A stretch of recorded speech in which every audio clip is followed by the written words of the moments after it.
Hello and welcome to a new video of AP Computer Science A. This video is going to talk about array list, and 2D array. First, let's look at array. It is a list of elements that only store one type in one array. So for example, here in this int array, it can only store integers. In this array, it only stores doubles, and in the last one, it only stores booleans. They're all static, meaning that size does not change.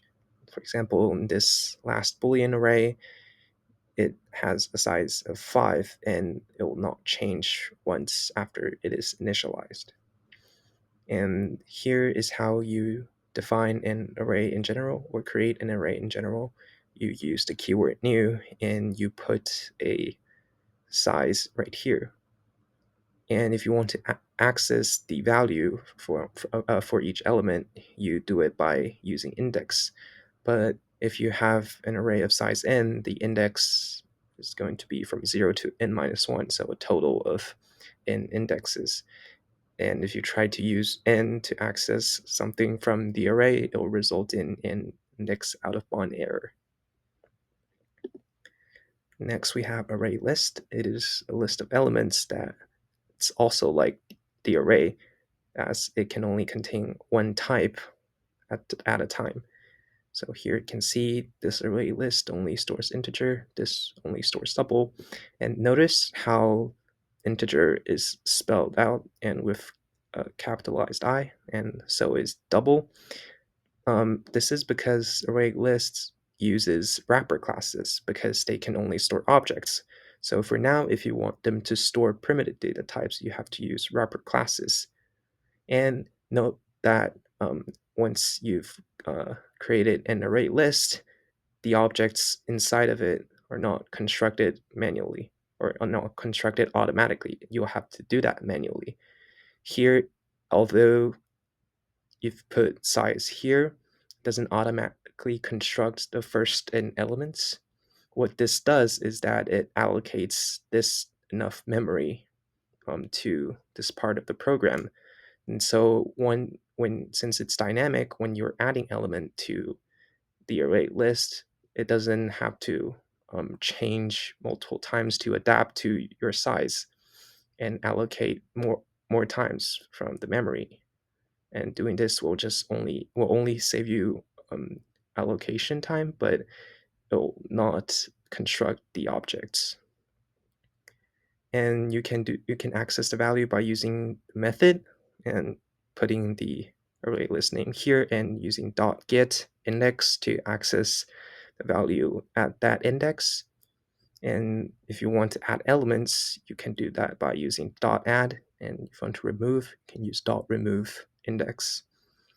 And adding and removing will cause the array list to auto adjust its size. For example, here, if you have 1, 2, 3 initially, and you remove element on index 1, so if you're removing 2, then it will result in an array list of size 2 with only 1 and 3. There will not be a gap between, as that will be deleted. And lastly, the al.size method returns how many elements there are in this array list. Now let's look at 2D arrays. It is also like the array. It's a list of lists of elements, and it stores only one type at a time. So as you can see here, it is a big list with these two brackets, a list of lists. So the first, second, and third elements are all a list themselves. And here, this is how you align it. This is essentially the same as this one, but they're just formatted differently. And if you look at the first format, it is kind of 2D. So that's why it's called 2D array. And this is how you define a 2D array in general, where in the first bracket, you enter how many rows there are in the 2D array, and the second one, you enter how many columns there are in this 2D array.